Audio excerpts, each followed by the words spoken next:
I think a lot of times we put pressure on ourselves to have accomplished all of these things within a certain amount of time. And so the upcoming new year can either be exciting or disappointing, depending on what your mindset is, or whether or not you've accomplished what you wanted to accomplish in previous years, or depending on what's going on in your environment and what you think things are going to be like for you in the future.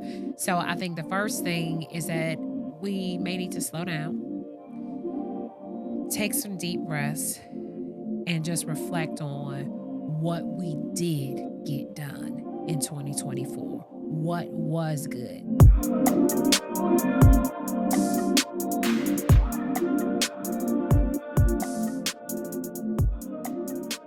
It's that time of year again when we're all focused on our goals and our plans and our dreams. But do you really know how to approach this the right way? And you're like, what's the this?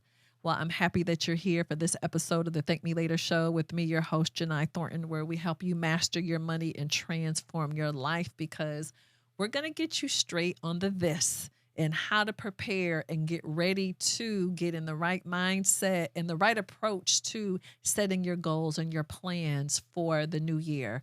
So happy to have back again with us, Dr. Carothers. Welcome back. Thank you for having me again. I'm happy that you are here. So I'd like to again take a minute and brag on you. Oh, Okay, because I want people to know who you are and why you're here today. Thank you. All right, Dr. Kristin Carothers is a clinical psychologist licensed in multiple states and specializing in cognitive behavioral therapy.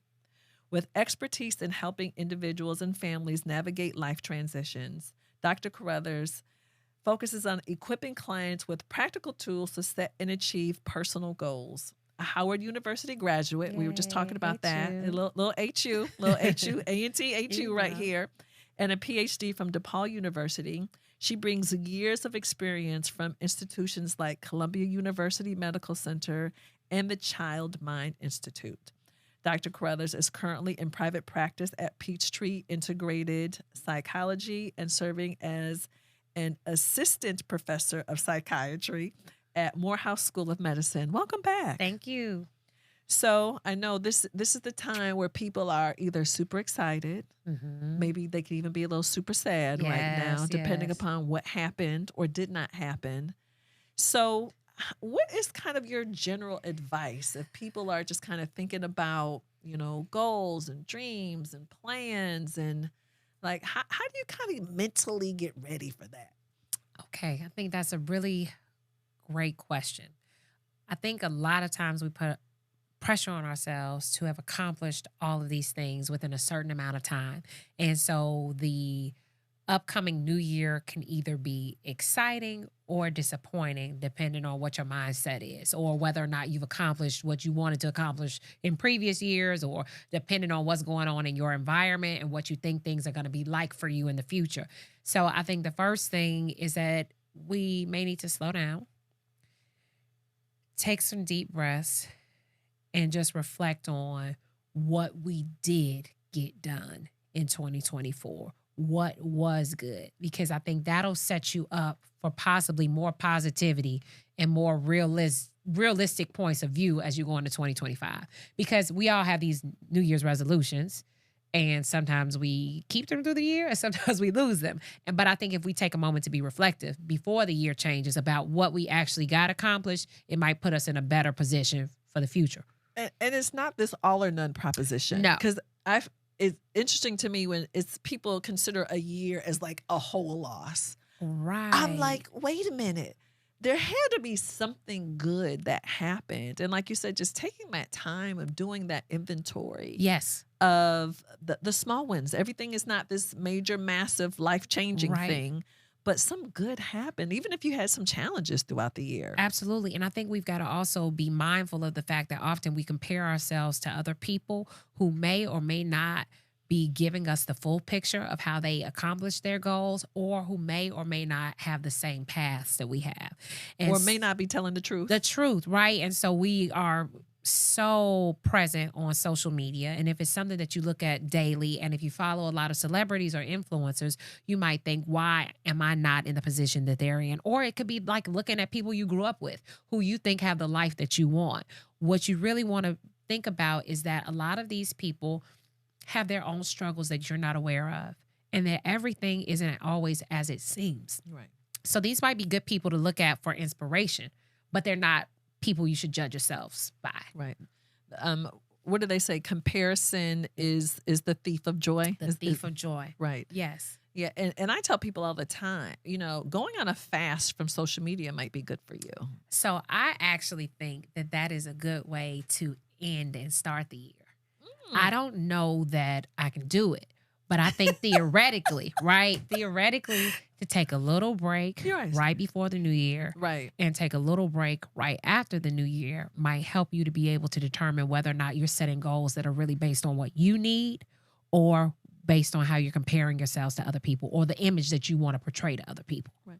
And I'm not going to challenge you, but I'm going to encourage you to separate some, from it.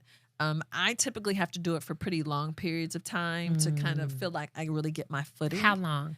I think the longest I've been off is about 3 months. Wow. Yeah. But talking about getting grounded and staying focused and being more present. See, I'm talking about 2 days.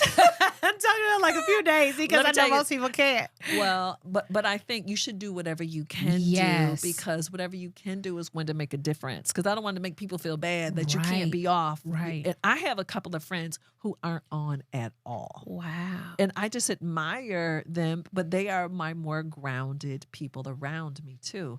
And I think that kind of was my first cue, Dr. Carothers. I'm like, one of my coworkers, Ani Anderson, I'll say it by name, she's not on social media at all. But I always feel like her feet are so firmly planted on the ground. She's always so present and has no idea of what the heck is happening in the world. And we work in the entertainment space. This girl does not have a clue of what's happening. Like we have to tell her what's happening. I'm like, this girl is dope. This girl is dope. So she's made a decision about how she wants to live her life. She's made a decision.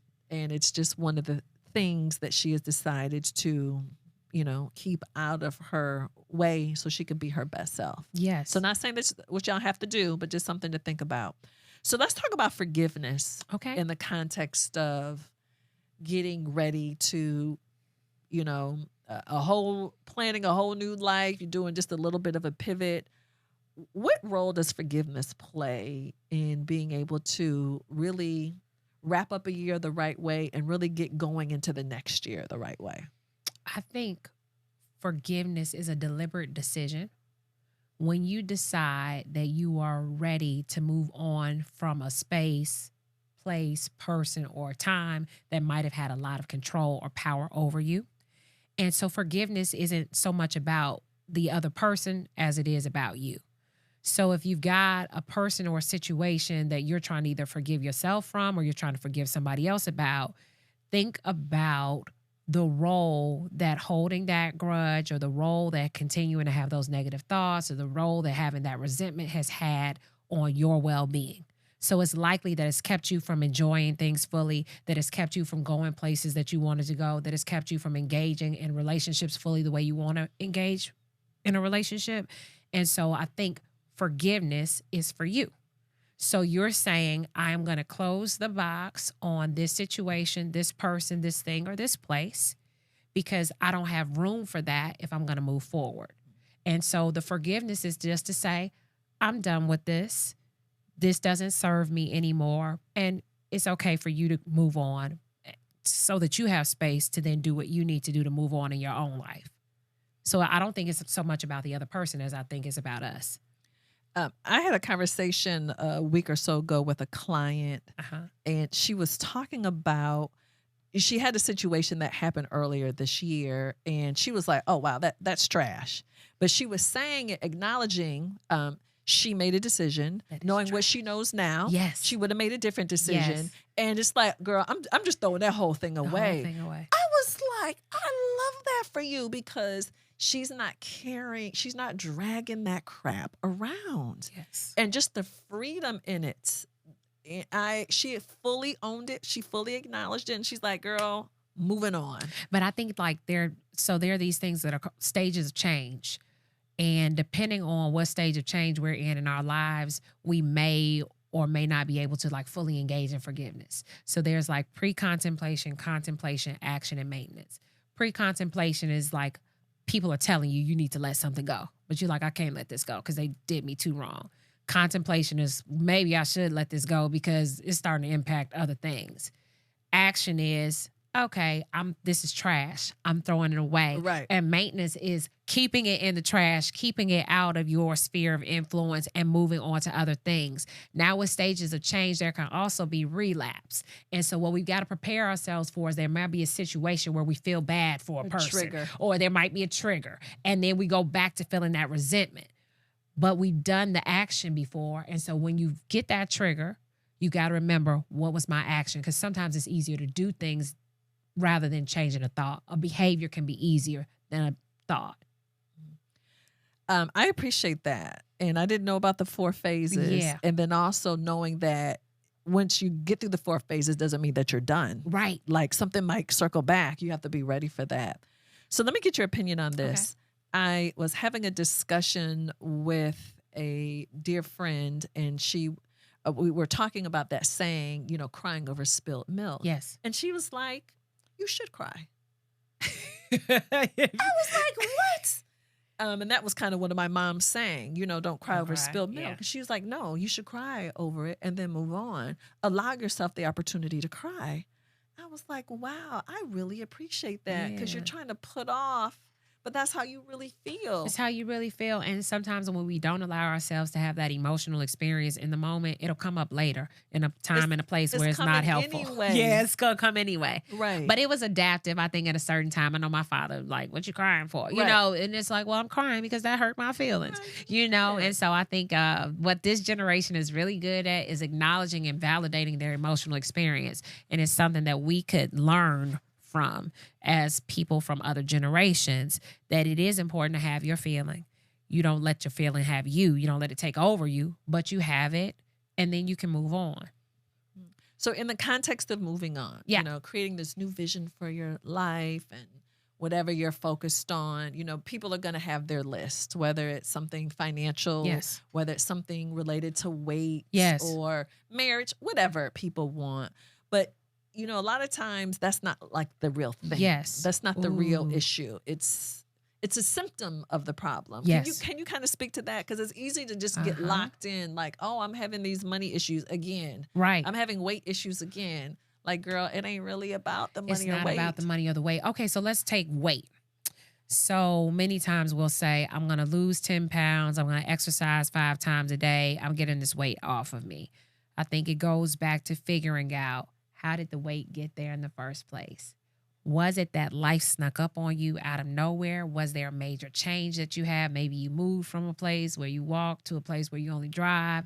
Was there some life stress that happened and you perhaps are an unhealthy eater when you're stressed out? So before we set the goal, trying to figure out how did we get to the position we're in right now? So if it is weight, maybe it is you've gained 20, 30 pounds. And you want it off. If you don't know where it came from or why it came, then you're going to engage in the same behaviors. So if it came because of distress from a relationship breakup or a transition to a new job or a new city that's more stressful, let's talk about that. Okay, if this job is more stressful and you don't have time to move, maybe the goal shouldn't be to lose 30 pounds. Maybe the goal should be to get up at work and move for 10 minutes a day, giving yourself permission to go outside, to walk around rather than staying seated at your desk. If it's that there was maybe a relationship breakup, perhaps you need to go to some therapy to talk about what happened.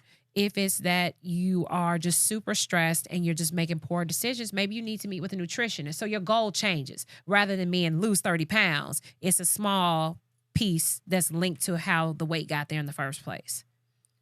I've been spending all my time trying to work whatever away and not acknowledging how it got here in the first place. Yes. No wonder I can't make the changes that I need to make. I know how mine got here and I still not making the changes. So I'll be honest, I have all the things. And it really, but I'll sometimes deliberately say, no, you should go sit on that bike and ride that bike for 45 minutes. You just drove past that gym right there and you had your stuff in the trunk. Right. And I'll say, I'm too tired.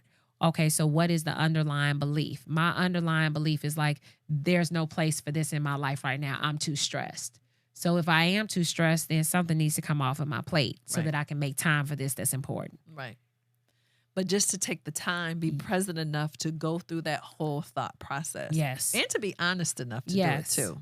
Absolutely. It does take honesty and insight. Everybody's talking about accountability now, like Right. who's accountable for their behaviors and their Right. actions, but we're not accountable to ourselves. Now, again, in this whole shifting and changing, it's funny how the new year can bring all this on. Yes. Yeah, I guess it's a good thing. I need people to know that you can have a new year whenever you want, though. Ooh, I like that. You don't have to wait for January or whatever time. If you feel like busting a move in March, you can do like that. You don't have to wait. Because I see people waiting. Yes. I'm like, girl, what you waiting for? Yes. Like every day is a new day. Like you can get that new energy whenever you want. And that waiting could be anxious avoidance. It could be putting it off because you don't think you can do it anyway. I'm just like, oh, I'll just do it later. I'll just do it later. No, we're not going to do that now. But in the context of all that we're talking about when it comes to money, I see a lot of people struggling in this area. And so when you think about mental health, Dr. Carothers, and this energy of this shift that we're coming into, because the calendar is telling us that this shift is happening. Yes. What are you noticing? When it comes to people having this stress and anxiety or unmet goals when it comes to their finances. I think when it comes to finances, what happens at the end of the year is there's lots of spending. So they're spending because it's the holidays or there's travel or there are these expectations in terms of like what you're supposed to do for other people. But the other thing that happens is you start to figure out like how much money have you spent. These tax bills start coming, it can be pretty heavy at this time of year. So again, I think what I'm seeing is we don't always take a step back when we know we should. We move full steam ahead because that's how we're accustomed to moving. So if we host, no matter what, if we host the big family gathering and it costs $2,000, we still host the gathering in the same way because that's how we've always done it. Rather than saying like, look, things are different this time, we're going to do a potluck or we're going to have a different type of meal. And that's just something trivial. But when it comes, I know for myself, sometimes what happens for me is I get to the end of the year and I say, oops, I said I was going to start doing it this way. And now it is December. And so really saying, how many times have you done that? And maybe reaching out to somebody for help. I think a lot of people are doing this financial thing without the support of an accountant, without the support of like financial advisors. Needing that you need some, just like you may need a trainer, that you just like you need a trainer at the gym, right? An accountability partner. I agree with that. And then no matter when you're watching this, because you might watch it at the end of the year, you might watch it at the beginning of the year. There's just something to be said about, again, what you talked about, Dr. Carothers, looking at how you got here. Yes. And this is related to you financially as well. How did you get here? And that's the step I see folk want to skip, though. Because I'm like, where are you? Like, where are you? How and why did you get here? And now, because of that, when we have that acknowledgement, then we can begin to make the changes. Yes. Whether it is the conversation about how some things need to be different. Right. Whether it's other people in your family or your household, some changes you need to personally make. But it's that that honesty, those first couple honesty steps have to happen. Yes. Then you can begin to, bust a new move. It's like people want to bypass that and just change. Because it hurts sometimes to look at yourself. And because we want to always do everything right. And we're not always going to do everything right. Right. For sure. So I do have another question from the Thank Me Later community. This is a good one because this is about burnout. Yes. Oh, my God. I know a little bit about that. Mm-hmm. So this is from Tony from Atlanta. And Tony says, I've struggled with anxiety and burnout most of my life. And I always set big goals for the new year. But by second quarter, I'm completely overwhelmed and giving up. How can I create more realistic goals that I can actually stick to? Okay. Is that the right word to use? Yes. But I'm going to tell you where burnout comes from. Please, let's talk about burnout. Burnout typically happens in careers or for people who are high achievers, but who are insecure in their position and who are overworked. You might be insecure in your position because you think there's no job security, or you don't think you're good enough, or you don't know whether or not something is going to succeed, but you're a high achiever. And so you usually kind of push yourself to hit the goal or surpass the goal. And then if that's coupled with not being reinforced by the environment, people aren't giving you praise, you're not getting any promotions, like the raises aren't happening, it just makes things really hard for you. That's the career part. But burnout in terms of our personal lives occurs because we put too much on our plates and think that we can manage our plates and everybody else's plate. So if waitresses and waiters are equipped with they've got a platter thing that they can put the different plates on, and it's still a heavy lift. And that's something they do with training. Many of us are without training trying to hold 5 plates in 2 hands. And so we got plates up the arm. We got plates everywhere. Plates falling down. Down. Oh my God. And then we think we can't do it anymore. And that's burnout. And so one of the things that I would say they may need to consider is how many things do they have on there? How many plates are they holding? And are these plates that they have to hold? Because perhaps somebody else can pick up some of the plates. You can ask for help. And one of the things that we don't do is ask for help. Second thing is your plate. Like I told one of my friends this. I think of a plate as being like the baby plate, the toddler plate that has the meat section. Right. Little sectioned off. Right. Sometimes we have to learn to compartmentalize, and we need sections on our plate. And once our sections are full, we don't have the capacity to take on anything else. We've got to finish what's on in each section before we can add more to the sections. Okay. And when you finish, have you said, I'm proud of myself for finishing? Look at what I did. Because a lot of times we'll accomplish things without giving ourselves positive feedback for what we did. Constantly moving forward. That's without reflecting about what we built and how long it took to build it and how proud we are that we actually built it. Because a lot of people probably told you couldn't build this, or that it wasn't going to be great, or it's not going to do this, blah, blah, blah, blah, blah. And you still had a vision and you pushed through it. So can you demonstrate pride in what you were able to do, even if the other plates fell? What was the one thing that you got done? I think there's something to be said about that, because I think it's so easy. I'm going to say it's easy for me to overlook the things that I've accomplished because I'm a high achiever. And I'm focusing on all the other, plates. Yes. So I'm just like, oh, you have time to stop and acknowledge? I got to keep this in the air and keep this in the air. But you've been good at juggling multiple plates for a long time. So for you, it's second nature. But there comes a time where even if it is second nature, it becomes too much. And your body will tell you. You either get sick or, things. Oh, absolutely. Yeah. I'm absolutely more self-aware about that now. Yes. But I really think it's important in the context of the conversation that we're having is what lens are you looking through right now when you're thinking about the changes that you want to make? Right. Are you looking through the lens of burnouts? Are you looking through the lens of, whatever you have going on versus saying, hey, I'm feeling really steady right now. Yes. I'm in a good place right now. Yes. I'm able to make decisions. I've made decisions in burnout. Not my best decisions that I've made. You see what I'm saying? Yeah. So that's why I'm just I want people to, take the time that you're talking about to do the reflection, the self-assessment, all of the things, because all that's there to serve you. To help you get ready. It's there to fuel you. It's not there to make you feel bad. It's not you scorekeeping, talking about all the stuff that you didn't do. Right. But it's there to fuel you, to help you pivot, do more, whatever you have to do versus just head down, plowing through. And some people might say they don't have time to be reflective.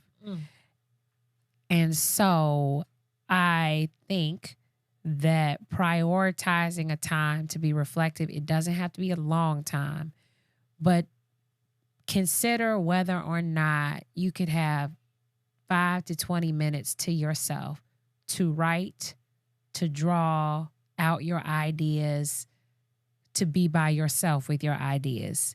Even if you have to go hide in your car, even if you have to go hide, pie in the sky is you can take a weekend and be by yourself and be reflective. But that's pie in the sky. Most people can't do that. Right. Next best thing is, can you sit in your car? Can you sit on a park bench? Can you drive to a Starbucks or I'm sorry, not promoting Starbucks, but can you drive to a cafe or to a place and sit by yourself and just write or draw? It doesn't have to be writing, but what you see for yourself. That can be reflection.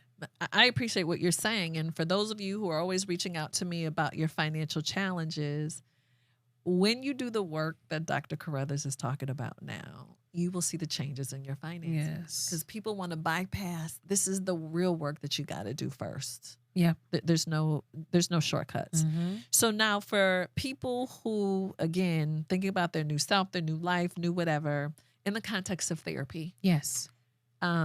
How important do you think that is into incorporating that? You know, to me, that's a form of training. Just like you would get a trainer. Yes, you know, you go to see the doctor if your blood pressure was high or you got diagnosed with something. Yes. Talk about adding therapy into the repertoire of what you got going on. Okay, so what I want people to know is going to therapy does not mean you're sick or that there is something wrong with you, but it's like having a coach who doesn't necessarily have an opinion. They don't know your entire life. They only know what you tell them.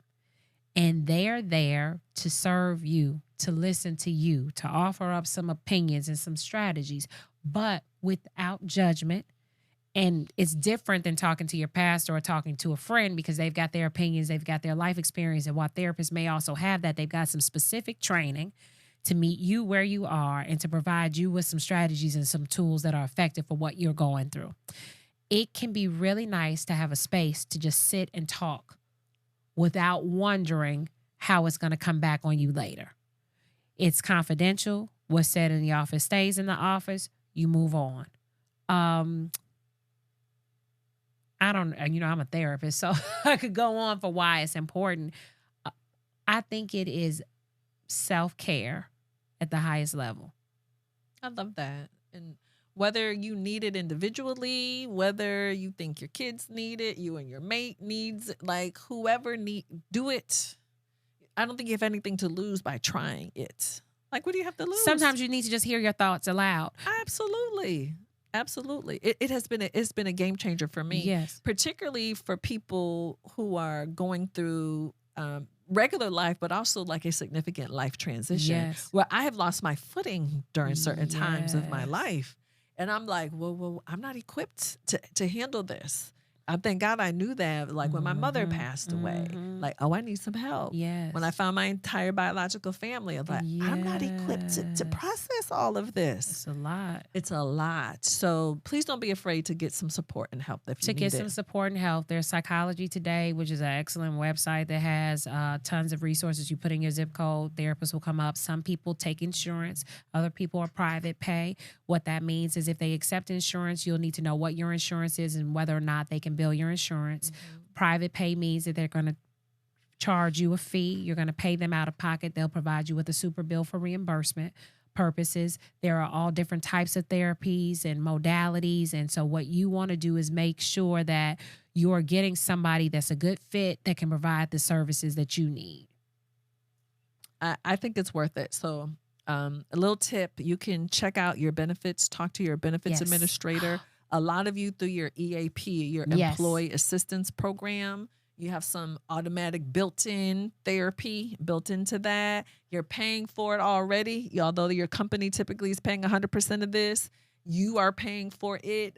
Don't leave that money on the table. It's an excellent start. 6 to 8 sessions usually. It is an amazing way to get started, and they'll typically give you a referral or tell you what type of therapy you should be looking for next. And you can get all types of therapy. Yes. Marriage, addiction, whatever you got going on as your life is lifing. So it's an investment to me. It is. Yeah, it's an investment. So I'm going to talk about spending your money wisely and what you need to do to keep everything, kind of moving, because life be lifing now. Yes, it does. You want to have, the skills to be able to manage and maneuver through that. Anything else that you'd like to share as people are self-reflecting and getting ready to kickstart and change or just keep things going? Be kind to yourself and be patient. If you're going through something that is particularly stressful or traumatic, you don't have to be okay right away. It takes time to heal, just like if you got a cut or a scab or you'd had a surgery. Think about what your recovery time is going to be. That's how emotional scars heal. And sometimes emotional scars take a longer period of time to heal. So be kind to yourself means like watch your thoughts. So if there's a lot of negative self-talk, like I never do anything right, I messed this up again, now everything's going to be bad, you want to catch that and say, hey, what I did do well was this. Actually, why am I being so hard on myself? Because your internal thoughts, language is what you're going to transmit to your kids and to your partner. I appreciate that. So I want you to fill in the blank. Mm-hmm. So if you blank, you will thank me later. If you what? You will thank me later. People will thank you later if they do what? If you stop and breathe, you will thank me later. I appreciate that. How simple is that? Everybody can stop and do that. And you breathe through your nose and out through your mouth. Inhale through your nose, diaphragmatic breathing, your belly expands, and then you blow out through your mouth. It really will, if you do it until you feel your body calm down, it regulates. You can be super angry and stop and breathe. And not 10 times. You breathe until your heart isn't beating quite as quickly. You're calming down your autonomic nervous system. Your fight or flight response. You're slowing it down. You're letting it know like we're not actually in danger. Everything is okay. Everything is going to be okay. And even if it isn't, you're still breathing. How simple is that? I appreciate that. You're welcome. Well, before we go, I want to make sure people can find you. Yes. Because they may be in need of some resources related to the amazing therapy that you do with families and conflict resolution. Yes. Yes. Honey, I know we have a whole lot of conflict happening out here. Yes, we do. I bet you could not only write a book, I bet you could do like a whole like Law and Order crazy series. It is so much. It is, and that's why I can't watch Law and Order anymore. I could not watch Law and Order. Oh my God, that's my guilty pleasure. We'll talk about that off Used to be camera. mine. Oh my Used to be God. mine. I can only imagine what you process. Yep. But thank you for the work that you do because we desperately need it. So tell people how to find you. So Instagram, Facebook, and website. Okay, so Instagram, it's at Dr. Kristin, Kristin, Joy. My website is CarothersConsultingGroup.com. And on Facebook, it's the Parenting Space for Children with ADHD. Well, I appreciate that. So thank all of you for tuning back in with us. I can't wait to hear about all the plans and the amazing things that you are going to do and now how you're going to approach it the correct way, the right way. Give yourself some grace as you go through this. So please continue to listen to all of our podcasts at the Thank Me Later show and follow us on social media, all of that stuff. You'll see all that below. And guess what? We will see you next episode. Thank you, everybody. Thank you.